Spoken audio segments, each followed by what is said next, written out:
O lenço escorrega pelos dedos enrugados e afunda com um som seco na água. O relógio na parede marca 7 horas. O ponteiro balança como se hesitasse. Por um instante, a casa inteira contém esse único ruído. O choque da água, o metal da borda do tanque, a respiração que falta e volta.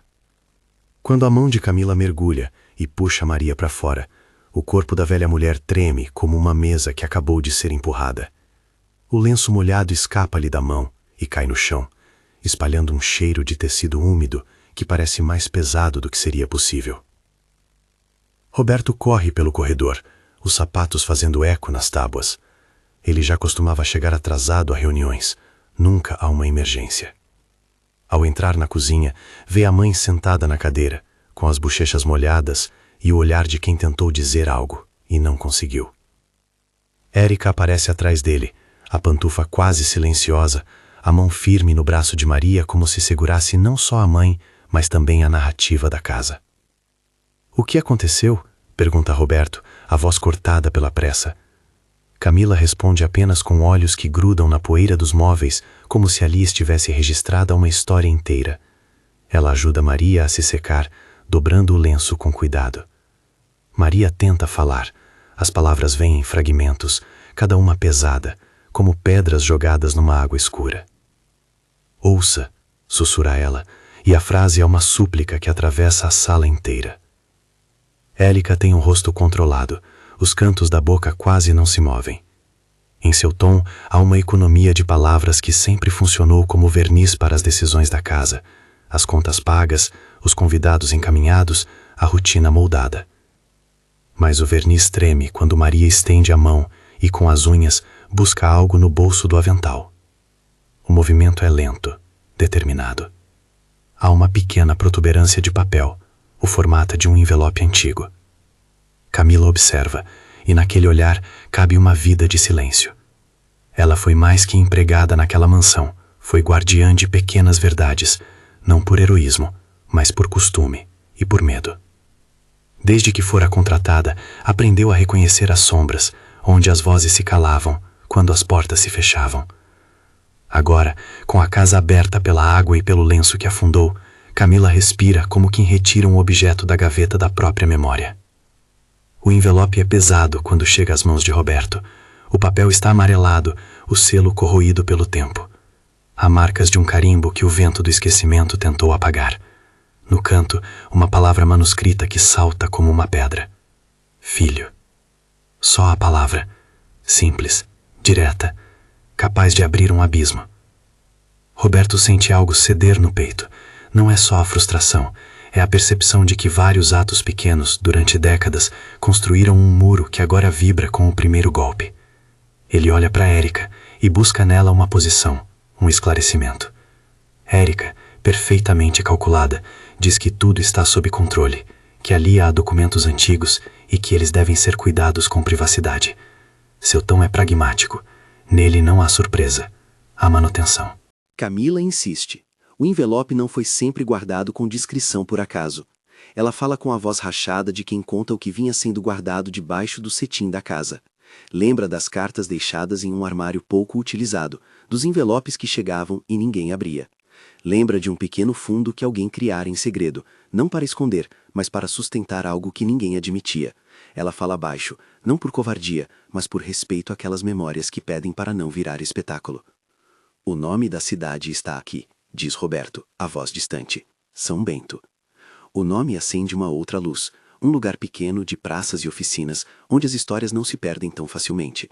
Para Roberto, que sempre viveu na superfície bem cuidada da mansão Azevedo, São Bento era um mapa de ausência, um ponto pequeno e descartado nas planilhas de sua vida. Agora, no entanto, esse ponto parece palpitar. Há uma possibilidade de existência humana ali, uma presença concretamente ignorada. A notícia se espalha pela casa como um sopro. Laura, a neta que brincava até pouco, larga o desenho que fazia de uma casa ensolarada e vem até a cozinha, olhos grandes e curiosos. Maria olha para a menina e sorri com uma ternura que rompe a tensão. Em sua boca, a súplica muda de forma.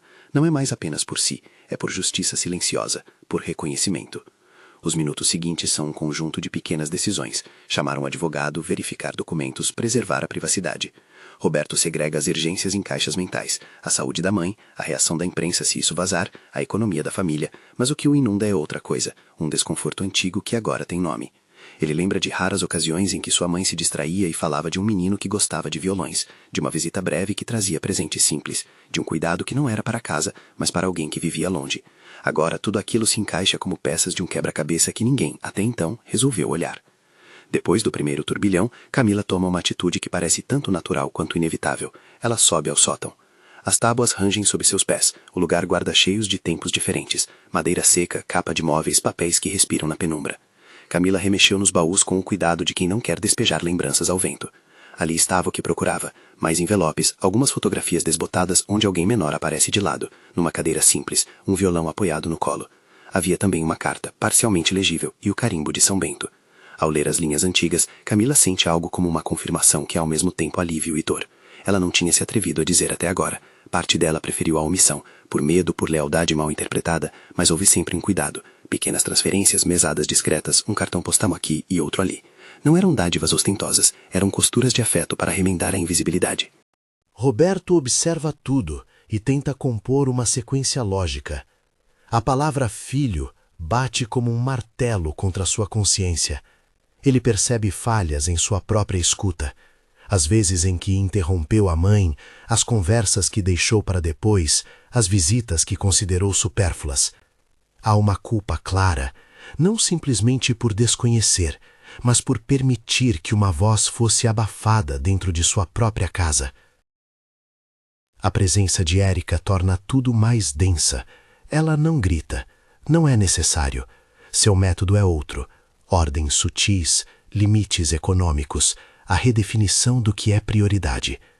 Havia vantagens em manter certas coisas fora do mapa, a estabilidade financeira, a aparência para a sociedade, controle sobre a intimidade familiar.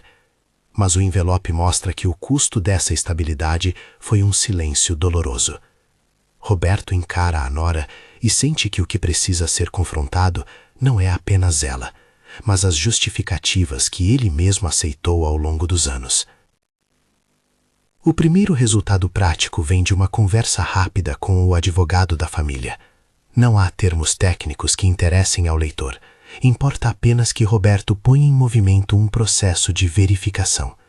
O advogado prático sugere confirmar a autenticidade dos documentos e averiguar registros.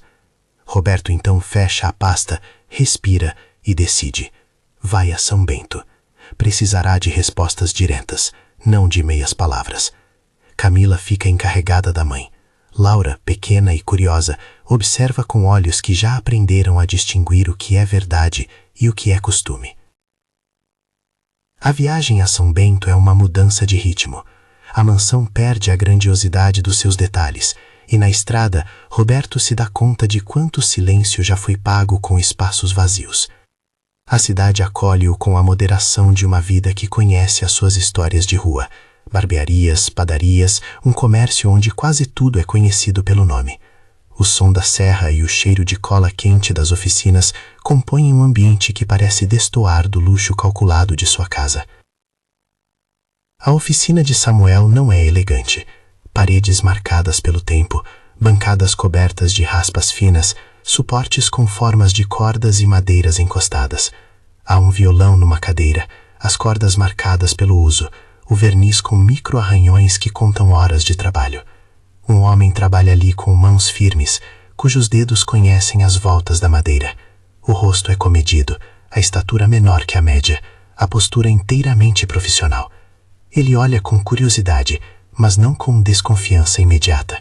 Há nele a dignidade de alguém que passou a vida aprendendo um ofício e que não deseja, em compensação, ser reduzido a uma história. Quando Roberto se apresenta, o encontro é contido. Samuel chama-o pelo sobrenome apenas quando necessário e, ao invés de exigir provas ou ofertas, pergunta por respeito. Ele já havia ouvido falar que alguém daquela casa poderia procurá-lo.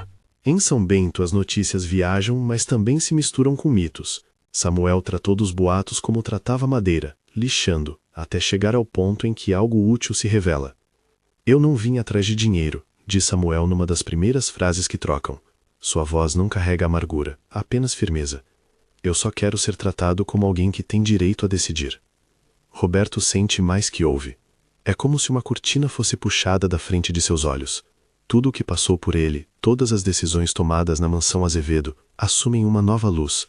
Não são apenas escolhas, mas omissões que tocaram vidas.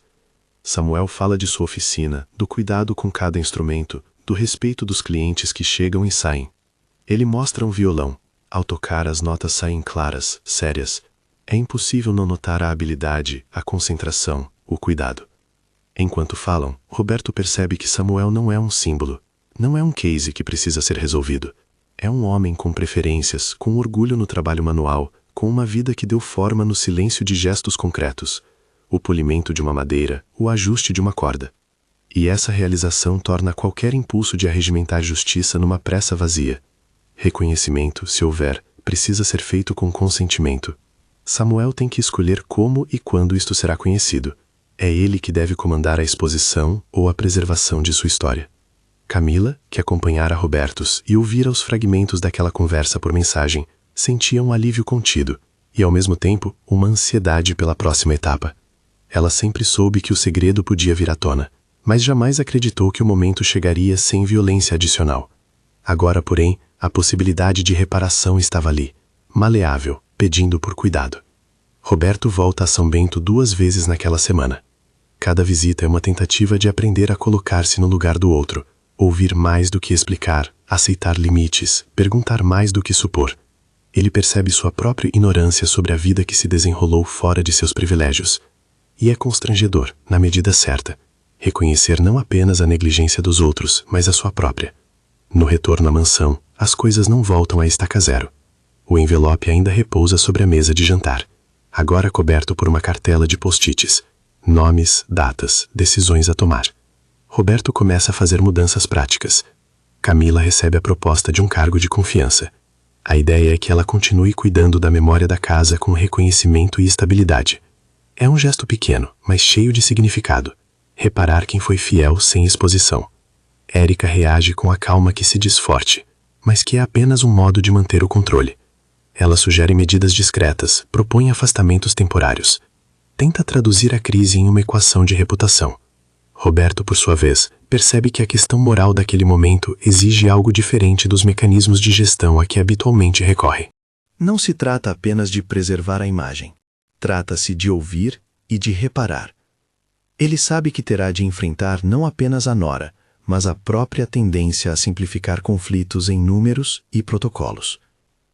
Em casa, Laura sai do seu quarto com o violão que havia pegado emprestado da oficina de Samuel.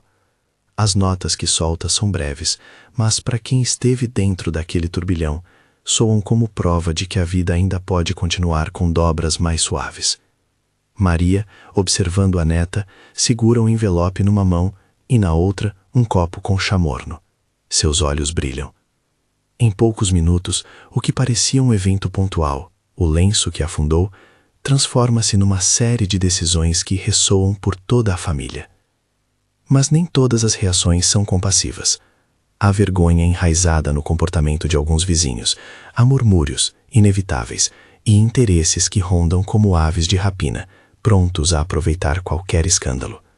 Roberto pressente que a narrativa pública será um campo minado. Ele pensa em medidas para proteger a privacidade de Samuel, em preservar a oficina como refúgio.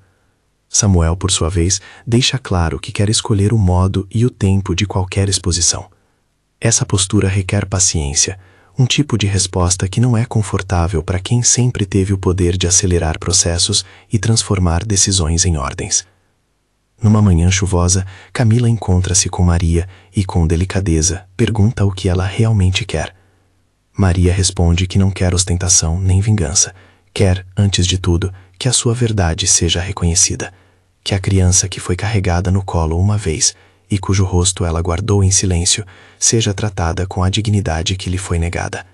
Ela quer que não haja mais desculpas, que alguém escute o que foi dito. Esse pedido é um fio que atravessa a história inteira. O reconhecimento não é um evento simbólico, é um gesto que altera rotinas, que reorganiza a vida daqueles que ficaram à margem.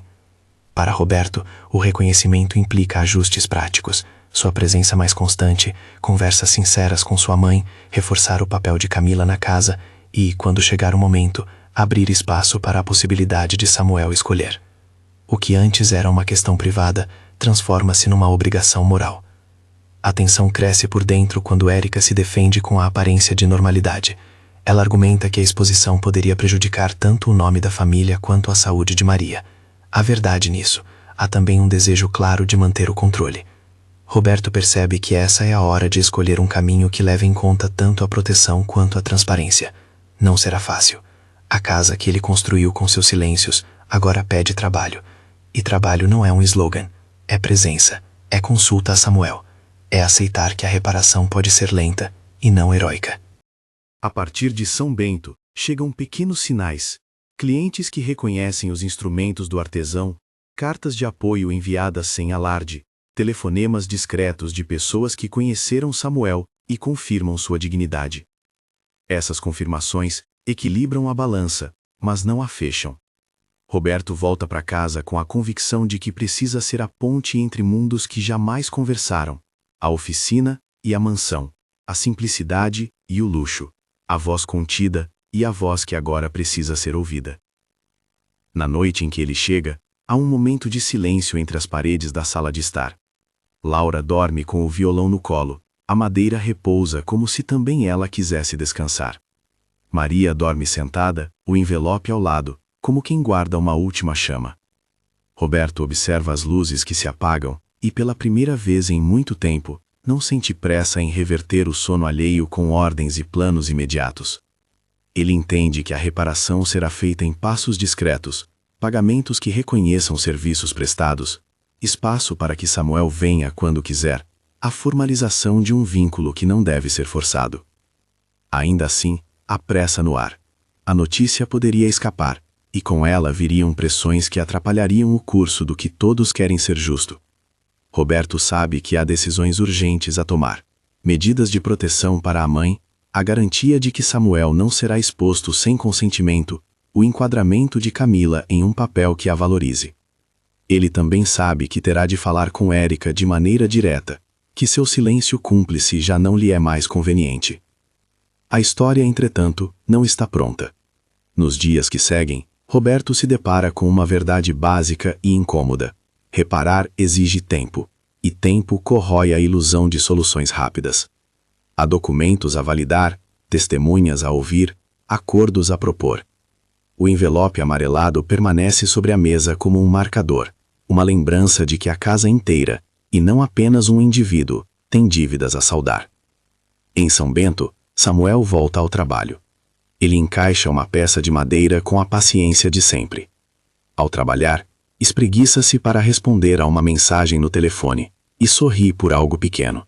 Talvez um cliente satisfeito, talvez um reconhecimento, que por fim está se tornando possível.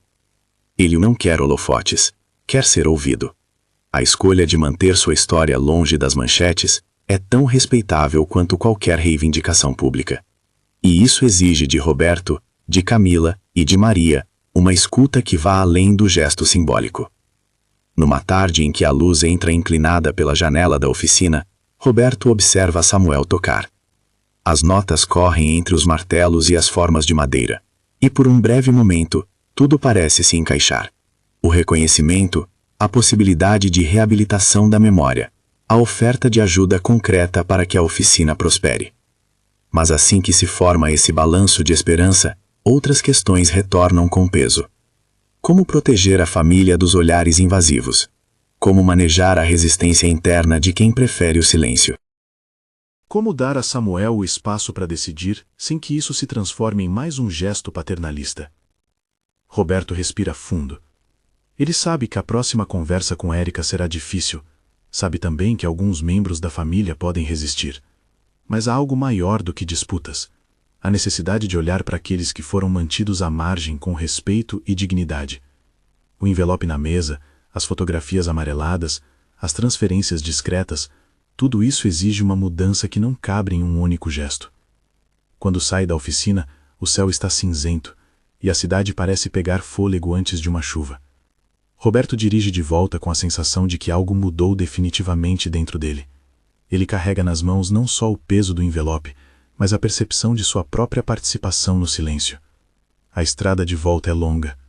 Ao cruzar o portão da mansão, ele vê Érica à distância, observando a casa como se fosse um tabuleiro a ser administrado. Tudo calmo, nada resolvido. Dentro da sala, Maria o espera com um olhar que não implora mais apenas proteção. Implora por verdade. Ela ergue o envelope e o coloca nas mãos do filho. As palavras ali não resolvem tudo, mas o gesto de passar a responsabilidade é um passo que funde dois movimentos: ouvir e agir. Roberto sente o frio da responsabilização, não uma culpa paralisante, mas uma obrigação viva. Há ainda terras a conquistar. Reconhecimento civil, medidas práticas para proteger Samuel e sua oficina, garantia de que Camila seja valorizada pelo papel que sempre exerceu. E há, acima de tudo, a necessidade de que qualquer reparação seja feita com o consentimento de quem foi silenciado. Samuel precisa conservar sua agência. Maria pede apenas que sua verdade seja honrada. Quando a noite desce sobre a mansão, o lenço molhado foi lavado e guardado. O envelope permanece sobre a mesa, agora parte de um novo ritual. O silêncio que antes servia como verniz começa a rachar, não de forma estridente, mas no compasso de vozes que decidem se levantar. Roberto caminha até a janela e observa as luzes do bairro. Pequenas lâmpadas que piscam, cada uma com sua história própria.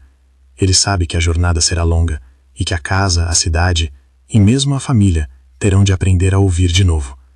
Na manhã seguinte, antes de qualquer conversa oficial, ele liga para São Bento mais uma vez. O telefone vibra numa sucessão que parece sinalizar começo e não fechamento. Haverá encontros, ajustes e proteções a estabelecer.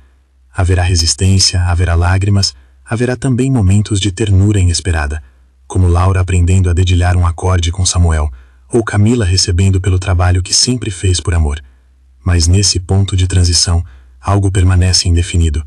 A reação pública, o espaço de Érica dentro da casa, o ritmo com que se fará a reparação. E há uma pergunta que pesa no ar, mais difícil que qualquer documento. Como transformar a vergonha antiga em reconhecimento que liberte, e não em espetáculo? Roberto não tem resposta pronta. Ele tem, no entanto, a convicção de que ouvir foi o primeiro passo e que, a partir dali, cada ação deve começar com uma pergunta: o que o outro quer? Se essa história está despertando lembranças em você, de silêncios que pesaram na sua casa, de verdades adiadas, conte nos comentários. Muitas vezes, o simples ato de partilhar um silêncio rompe-o. Sua experiência pode acender a coragem de quem ainda busca uma forma de ser ouvido. A casa agora respira diferente, mas não está curada. Há suspiros e planejamentos a serem feitos. Roberto prepara-se para confrontos que exigirão firmeza e cuidado. Maria, mais tranquila, deseja apenas ser ouvida. Camila espera que seu trabalho seja reconhecido. E Samuel escolhe com calma o tempo e o modo de tornar sua presença conhecida. Há um caminho de reparação que precisa ser percorrido em passos pequenos e seguros. E, por ora, todos dão o primeiro passo sem saber exatamente onde o caminho irá terminar. Quando o telefone toca de novo, Roberto atende com voz firme. Do outro lado, uma secretária confirma um encontro formal em São Bento para reconhecer a documentação. Não se trata de pressa para exibir, mas de dar à história uma base prática. Ele anota a data, respira e pensa nas próximas decisões. Proteger a mãe, preservar a oficina, decidir com Samuel sobre qualquer reconhecimento público. Ao desligar, sente o peso da responsabilidade e também um leve alívio. Algo finalmente está sendo feito. Ainda há pontes a construir dentro e fora da casa. A mansão, que antes foi espaço de rotina e aparências, mostra-se agora como uma instituição em processo de aprendizagem, um lugar que precisa reaprender a ouvir e a agir com humanidade. E enquanto Roberto ensaia os próximos passos, em São Bento, o som de uma unha deslizando sobre uma corda ecoa como promessa. Não de cura instantânea, mas de trabalho, paciência e dignidade. O telefonema que confirmou a data do encontro em São Bento foi por um instante o único som que Roberto escutou naquela manhã. Depois, a rotina retomou seus passos reverentes. Consultas com o advogado, conversas curtas com Camila, ajustes no calendário para que Maria tivesse acompanhamento médico e companhia. Havia, no entanto, uma espécie de peso novo que não se deixava acomodar por quem sempre resolvera tudo com decisões prontas. Era a responsabilidade de alguém que, pela primeira vez, entendia que ouvir não era um ato simbólico, mas um trabalho prático que exigia presença e paciência. Nas semanas seguintes, as medidas tomadas foram pensadas para preservar as vontades de Maria e de Samuel, ao mesmo tempo em que protegiam a casa do rumor. O advogado confirmou a autenticidade dos documentos encontrados, não com um tecnicismo que interessasse a narrativa, mas como um passo que tornava possível a validação humana do que estava ali escrito. Havia cartões postais, recibos de pequenas transferências e fotografias que juntas formavam uma linha de afeto que havia sido mantida fora das conversas. A confirmação trouxe alívio, mas também a certeza de que as decisões precisavam respeitar duas condições fundamentais. Primeiro, a privacidade e os desejos de Samuel. Segundo, a necessidade de reparar sem invadir. Roberto tomou medidas imediatas para a proteção da mãe. Uma enfermeira passa algumas horas por dia com Maria, a casa teve pequenas adaptações para evitar acidentes e Camila recebeu um contrato formal que reconhecia não só suas horas, mas sua importância como memória viva daquele lar. A proposta a colocou numa posição de confiança.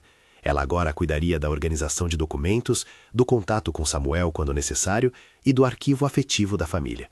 Foi uma correção modesta e prática, que teve a aprovação de Maria e de Camila, peça fundamental para que o gesto não soasse como condescendência, mas como reconhecimento. Érica reagiu como alguém que sempre lidara com crises como se fossem problemas gerenciais.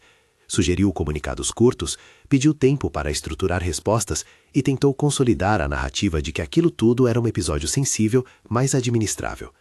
Roberto, contudo, percebeu que o problema ali não cabia em planilhas. Chamou-a para conversar no escritório da casa. Foram palavras medidas, sem gritos, sem acusações feitas em público. Ele falou sobre o que vira e ouvira, sobre os documentos e o envelope. Falou sobre a obrigação moral que agora o prendia. Ela defendeu seus atos com uma ideia de estabilidade, que preservara a família de tumultos, e, por fim, aceitou um afastamento temporário das rotinas internas, sugerido por Roberto como forma de diminuir tensões enquanto se buscava uma solução que respeitasse Maria e Samuel. O afastamento de Érica não foi uma expulsão feita em espetáculo, foi uma pausa negociada, com termos claros, espaço para a família rearranjar-se, para a mãe recuperar-se, para se ouvir Samuel sem pressões externas. Érica saiu com a mala feita ao som de decisões racionais, mas também carregava frustrações que a obrigariam, mais tarde, a uma reflexão. Ela não foi tratada como vilã, foi confrontada como alguém que participara do mecanismo que silenciou, e a complexidade desse gesto era importante, porque a história não procurava inimigos fáceis, mas responsabilidades concretas. Samuel, por sua vez, respondeu às propostas com a calma que quem molda a madeira aprende a ter. Em São Bento, entre limas e colas, ele conversou longamente com Roberto sobre o que desejava. Rejeitou qualquer ideia de vitrine. Não queria uma entrada triunfal na mansão, nem o anúncio que transformasse a sua vida em espetáculo. Pediu apenas que se reconhecesse o vínculo, civilmente e com respeito, e que se oferecessem condições para que sua oficina prosperasse. Queria autonomia e garantias, uma ajuda inicial para reformar o espaço, apoio à divulgação discreta de seu trabalho e um contato direto, de confiança, com a família. Não exigiu valores, não pediu privilégios. A sua exigência foi simples: dignidade e a liberdade de decidir o próprio destino. Roberto entendeu que reparar era, sobretudo, remover obstáculos. Resolveu abrir um canal direto de apoio à oficina, sem anúncios grandiosos. Foram providenciadas melhorias na infraestrutura, ferramentas novas e uma pequena reserva para fluxo de caixa durante meses. Nada disso foi apresentado como caridade. Foi alinhado com Samuel de modo transparente, com acordos escritos e com a possibilidade de ele recusar. Samuel aceitou em partes, sugeriu prioridades e propôs que Camila fosse consultora ocasional na transição, já que conhecia detalhes da suplementação que vinha da mansão havia anos. Assim, a velha relação de ajuda clandestina ganhou forma legal e visível, mas conforme o desejo daquele que era beneficiado. Na mansão, Roberto começou aos poucos a demonstrar mudanças no comportamento que faziam a diferença cotidiana. Chegava mais cedo nos jantares, se não sempre, pelo menos com regularidade. Telefonava para a mãe mais do que o necessário. Fez questão de que as conversas sobre decisões familiares, desde a contratação de serviços até festas, passassem por um instante em que se lembrasse de perguntar: "Isso respeita a todos que vivem por aqui?" Não foram gestos espetaculares, foram práticas que, somadas, começaram a transformar o verniz em rotina. A casa, que antes era uma instituição de aparências, começou a aprender a ouvir. Houve também cuidados com a exposição pública. Roberto cobriu a possibilidade de vazamentos com atenção à privacidade. Pediu ao advogado que evitasse releases e informou a rede de contatos de Samuel que qualquer menção deveria partir dele. Ao mesmo tempo, foi necessária uma certa firmeza para conter curiosos. Alguns vizinhos, que haviam jantado nas mesas da mansão e conhecido apenas as superfícies ali exibidas, tentaram transformar o episódio no centro de fofocas. A família reagiu com firmeza e discrição, protegendo sobretudo a oficina de Samuel. Laura, por sua inocência, foi um motor de reconciliação. Enquanto as conversas entre adultos se alongavam em termos cautelosos e em acordos assinados, a neta se permitiu formas de aproximação imediatas. Visitou São Bento várias vezes, aprendeu a afinar as cordas sobre a orientação paciente de Samuel, trouxe desenhos para ele que agora faziam parte do quadro de avisos da oficina. As trocas entre a menina e o artesão foram pequenas cenas de normalidade que desaceleravam qualquer tendência de transformar o caso em tragédia ou farsa. Em uma dessas visitas, Samuel ensinou a Laura a maneira correta de apoiar o braço ao dedilhar, e a menina, com um sorriso desarmado, disse que ele tinha mãos de rei. Foi um momento de leveza que permitiu a todos respirar. Em casa, Maria melhorou de forma discreta. O episódio do tanque ficara como uma cicatriz que lembrava sobre limites e fragilidades. Também foi a centelha que fez com que ela resolvesse dizer aquilo que ainda faltava. Em voz baixa, entre xícaras de chá, ela afirmou que não buscara confronto, apenas justiça do tipo que reúne memórias. O pedido de sua voz não era por vingança, era por verdade. Esse tom orientou cada passo: reparar sem humilhar, reconhecer sem expor. Os meses seguintes foram de construção prática e de costura afetiva. A oficina de Samuel passou por reformas, ganhou um pequeno espaço de exposição digital, feito com sua supervisão, e começou a receber encomendas de um grupo restrito de clientes, que o conheciam por recomendação. Havia uma equipe que o ajudava com logística, não para tomar decisões por ele, mas para que ele não precisasse abandonar o ofício para lidar com detalhes administrativos. Samuel manteve sua autonomia, aceitou propostas que o fortaleciam sem domesticar sua rotina. Na mansão, Camila foi formalmente contratada como gestora de memórias e relações familiares. Recebeu um reconhecimento financeiro e responsabilidades que respeitavam seu conhecimento íntimo da casa. Parte de suas atribuições envolveu cuidar da correspondência, arquivar documentos e servir de ponte entre a família e a oficina quando necessário. Ao receber o novo cartão de visita improvisado, gestora de memórias, ela sorriu como se o peso de anos se transformasse finalmente em valor tangível. As conversas sobre Érica foram longas e duras. Havia quem pedisse uma resposta exemplar, outros uma chance de reparação. Roberto optou por um caminho que misturava afastamento profissional e oferta de acompanhamento. Deixou claro que não haveria retomada imediata de funções internas enquanto não houvesse um processo de reconciliação e responsabilidade. Não foi uma expulsão, foi uma exigência de que a convivência tivesse novas bases. Érica respondeu com ressentimento inicial e mais tarde com propostas de mudança. O desenlace humano para ela incluiu terapia, reflexões e a distância necessária para que a família e ela mesma pudessem reaprender. A cidade menor, São Bento, reagiu com moderação e algumas vezes com orgulho. Os clientes que avaliavam o trabalho de Samuel trouxeram reconhecimentos sem alarde. Um barbeiro local chegou a dizer, por entre um café e outro, que a vida de Samuel sempre fora assim, precisa de quem a aprecie.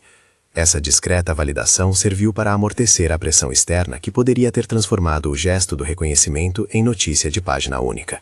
A imprensa, por escolha de Roberto, foi mantida à distância. A opção de não transformar tudo em manchete foi respeitada, não por medo do controle, mas por preservação da dignidade de quem escolhera não ser vitrina. Ao mesmo tempo, a história passou a ecoar numa direção que Roberto não previra. A casa tornou-se para ele um espaço de reflexão sobre políticas internas e responsabilidade social da família. surgiu a ideia de criar um pequeno programa de apoio a artesãos e a idosos na região. Não uma instituição grandiosa, mas um fundo modesto que ajudasse com pequenas reformas, assistência e empréstimos sem burocracia. Roberto propôs a Camila que gerenciasse parte desse fundo, dado seu conhecimento sobre as necessidades reais e a sensibilidade para tratar questões íntimas. Assim nasceu um projeto piloto, Oficina e Escuta, que visava apoiar quem, por vulnerabilidade ou silêncio social, acabava à margem. O programa foi discreto no lançamento. Não houve cerimônia, houve uma lista de pequenos projetos apoiados, consertos de instrumentos, adaptação de oficinas, cursos de financiamento básico. Menos do que a construção de uma instituição foi a oferta de parceiros e de recursos que permitiam a autonomia dos beneficiados. Samuel figurou como referência mais do que como rosto da iniciativa. Aceitou que seu caso servisse de inspiração, desde que qualquer menção pública fosse feita com seu aval. Os ajustes na rotina doméstica também se mostraram necessários e, por vezes, constrangedores. Roberto precisou aceitar que reparar significava aceitar que ele próprio teria sempre de ser lembrado de ouvir antes de decidir. As primeiras discussões foram marcadas por descompassos, reuniões iniciais que ainda priorizavam prazos, confusões de agendas, tentativas de voltar a antigos padrões. Mas, pouco a pouco, a prática do perguntar foi entrando no corpo da casa. Antes de autorizar uma reforma, chamava-se Camila. Antes de marcar uma festa, consultava-se Maria. Antes de qualquer divulgação, buscava-se o consentimento de Samuel. Em São Bento, Samuel continuou a ensinar e a aprender com as pequenas notícias que chegavam. Mensagens de Laura com desenhos, um cliente que repetia encomendas. A cada nota tocada no violão, um sinal de que o seu ofício seguia digno. Havia também encontros com Roberto, que não mais chegavam como ordens, mas como conversas regulares sobre o andamento dos projetos e a forma como a família poderia contribuir sem invadir. Roberto passou a chamar Samuel para almoços informais, sem pressa e sem convidados, apenas para ouvir sobre as necessidades da oficina. E nesses momentos, a fragilidade de anos de silêncio transformava-se em um plano real de apoio. A convivência entre Samuel e a família não foi isenta de atritos. Em um desses momentos, um primo distante tentou provocar uma exposição pública, sugerindo uma matéria que transformaria o caso em celebridade. Samuel reagiu com firmeza, recusou a exposição e pediu que o assunto não fosse transformado em mercadoria emocional. Essa recusa funcionou como uma lição para a família. Havia limites que não se deviam ultrapassar, mesmo diante da tentação de narrativas grandiosas. O respeito à autonomia do outro foi colocado como pedra angular do processo. Houve também uma cena que marcou a todos de modo profundo. Numa tarde fria, Maria chamou Samuel para sentar-se à janela da sala. Ela segurou as mãos dele com a força de quem havia guardado um segredo. Não disse grandes discursos. Falou sobre memórias simples, o cheiro de um violão novo, um presente, um dia de chuva em que alguma doação havia chegado. Pediu desculpas num gesto calmo, mas sincero, e pediu a ele que aceitasse, se quisesse, o que a família oferecia. Samuel respondeu que já aceitara, mas que era importante que o gesto se mantivesse livre de qualquer obrigação que lhe roubasse a liberdade. O diálogo foi curto, terno e reparador, não por solucionar tudo, mas por promover um momento de verificação de vontades. Enquanto isso, Laura crescia com a música de Samuel em sua rotina. Aprendeu a respeitar o tempo do artesão e, em contrapartida, oferecia à família algo que nenhum documento poderia dar: leveza. Em uma tarde de verão, organizou um pequeno recital em que tocou 2 acordes, mais por coragem do que por técnica. A apresentação foi improvisada ao lado da oficina. Os vizinhos que passavam pararam e aplaudiram com discrição. Para muitos, foi apenas um pequeno encontro. Para a Casa Azevedo, foi o ensaio de um novo modo de estar no mundo, onde o reconhecimento vinha acompanhado da normalidade. As consequências práticas se multiplicaram. A família adotou uma política interna de comunicação que exigia consulta e respeito por decisões afetivas. A empresa de Roberto passou a considerar em suas políticas de responsabilidade social ações pensadas para comunidades marginalizadas. Camila recebeu aumentos e a segurança de um trabalho que valorizava seu conhecimento. Samuel, por sua vez, consolidou sua oficina como um espaço sustentável, sem renunciar à sua autonomia. As mudanças não erradicaram velhas feridas, mas criaram condições para que a vida seguisse com menos invisibilidade e mais escolhas. Os meses foram palco de pequenas vitórias e de humilhações que precisaram ser enfrentadas. Em certo momento, um comentário maldoso em uma rede social tentou ridicularizar a situação. Roberto respondeu com rapidez, mas sem agressividade. Fez um posicionamento público discreto, pedindo respeito e lembrando que o reconhecimento não era espetáculo. A atitude encontrou apoio em vizinhos e em clientes da oficina. Mais importante do que rebater o ataque, a família insistiu em ações concretas, que evidenciassem mudança. Pagamentos em dia a trabalhadores, investimento em programas locais e a presença atenta de Roberto nas conversas que antes ignorara. Em São Bento, a pequena transformação teve efeitos que Roberto nunca imaginara. Um jovem aprendiz que trabalhava com Samuel recebeu uma pequena bolsa de ferramentas. Uma senhora cuja oficina necessitava de adaptação recebeu auxílio para a instalação de rampas. Uma rede de pequenos comerciantes passou a recomendar artesãos locais com mais frequência. Nada disso mudou o mundo, mas mudou microespaços, onde dignidade e trabalho se tocavam. E para Roberto, que costumara medir o mundo em balanços, a experiência ensinou que a justiça também se faz em atos modestos e repetidos. Chegou o dia em que a família, com a anuência de Samuel, organizou um encontro simples na oficina para celebrar o progresso. Não uma festa pública, mas um almoço familiar, onde se falou abertamente sobre as etapas de reparação. Maria trouxe um bolo que fizera com as próprias mãos. Camila decorou a mesa com flores colhidas no jardim. Roberto falou poucas palavras, preferiu ouvir. Samuel, com sua postura contida, agradeceu pela atenção e pela forma como fora tratado. Havia no ar um sentimento de que algo importante havia sido refeito. Não uma restituição instantânea, mas a construção de um arranjo que respeitava vozes e promovia a dignidade. O encontro foi simples e ficou marcado por gestos pequenos. Laura tocou um trecho que aprendera com Samuel. Um cliente que viajou de longe trouxe uma encomenda e elogiou a qualidade do trabalho. Vizinhos conversaram sobre iniciativas locais que poderiam se beneficiar de apoio. Na saída, Maria segurou a mão de seu filho e falou, num sopro, que talvez a casa tivesse, enfim, aprendido a ouvir. Roberto, com os olhos molhados, concordou sem palavras. O caso também deixou marcas de responsabilidade além do círculo familiar. Roberto instituiu na empresa uma política de capacitação para líderes sobre escuta ativa e proteção de vulneráveis, inspirada nas lições que aprendera. Não foi um gesto de marketing, foi uma tentativa prática de transformar uma experiência pessoal em cuidado institucional. Camila coordenou parte desse projeto, levando para dentro da corporação a sensibilidade que já governara a vida doméstica. O pequeno fundo de apoio a artesãos foi ampliado para acolher iniciativas que respeitassem a autonomia e não que criassem novas formas de dependência. Houve retrocessos e dúvidas. Algumas noites, Roberto se sentava sozinho e questionava se havia feito o suficiente. O peso do passado não desaparecia com um contrato assinado ou com uma doação. A reparação exigia, acima de tudo, que os atos se mantivessem constantes. Era um compromisso de vida e não apenas uma série de gestos pontuais. Essa percepção o fez buscar apoio e aconselhamento com profissionais, não para receber absolvição, mas para aprender a manter uma disciplina de escuta e de responsabilidade. Com o tempo, a narrativa ganhou contornos menos dramáticos e mais humanos. Samuel continuou a ser homem de ofício. Maria voltou a ter rotinas que antes pareciam impossíveis. Camila teve seu nome reconhecido com estabilidade. Érica, por sua vez, ficou afastada e iniciou um processo de reflexão e tratamento. Não houve um tribunal moral público, mas houve responsabilidade assumida em privado.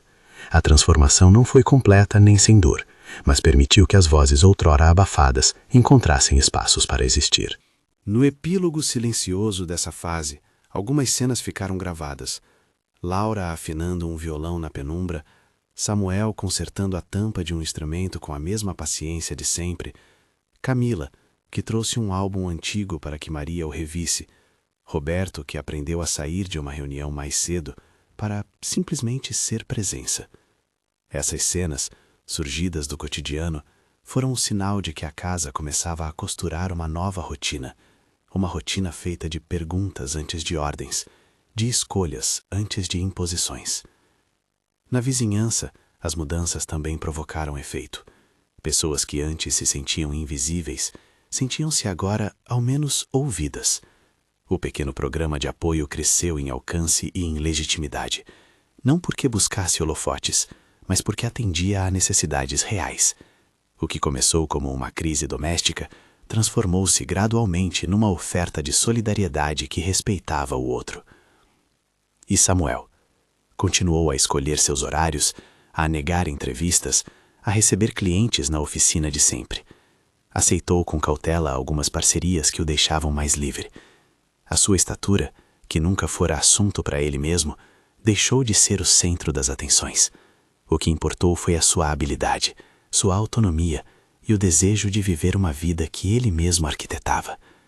Quando a família, em uma conversa sincera, propôs a formalização de um vínculo civil que reconhecia o que havia sido reconhecido entre cartas e memórias, Samuel assinou, mas pediu cláusulas simples: privacidade, liberdade para decidir e suporte condicionado à sua manutenção de autonomia. Foi um acordo humano, feito por adultos. A última cena daquela temporada de reconstrução percorre de modo sereno o jardim da mansão numa tarde em que o sol se deita mais cedo. Maria senta-se numa cadeira de balanço e observa Laura, que dedilha um acorde sob a supervisão de Samuel, encostado numa mesa de trabalho que, por uma vez, parece um lugar de convivência do que uma mera oficina. Camila passa carregando chá, com um sorriso que mistura cansaço e esperança. Roberto, na janela do segundo andar, observa sem necessidade de comandar. Ele aprendeu que a presença transformadora é feita de pequenos atos repetidos. A casa respira diferente, não curada, porque feridas não desaparecem de imediato, mas em processo. Resta o trabalho de cada dia: escutar, reparar, respeitar. Quando a noite cai e as luzes se acendem uma a uma, a família reúne-se para um jantar simples. Não há câmeras, não há convidados, apenas pessoas que viveram uma transição. Maria sorri e, entre um pedaço de bolo e outro, agradece não por uma reparação que apague o passado, mas por uma escuta que lhe devolveu a possibilidade de dizer. Samuel levanta-se, toca um acorde curto, e a melodia ocupa o espaço como se dissesse que o ofício e a dignidade podem coexistir. Laura aplaude sem cerimônia. O lenço que afundou no tanque já foi lavado, como símbolo de um momento que fez emergir uma verdade. O envelope amarelado permanece guardado, não como troféu, mas como parte de um arquivo que registra erros e acertos. A história não termina com uma solução definitiva. Ela prossegue, lenta e com disciplina. O que se deu ali foi o início de um trabalho, uma série de escolhas que exigem constância. Se esta história tocou você de alguma maneira, compartilhe-a com alguém que possa se beneficiar da mensagem de que ouvir e agir podem reparar injustiças silenciosas.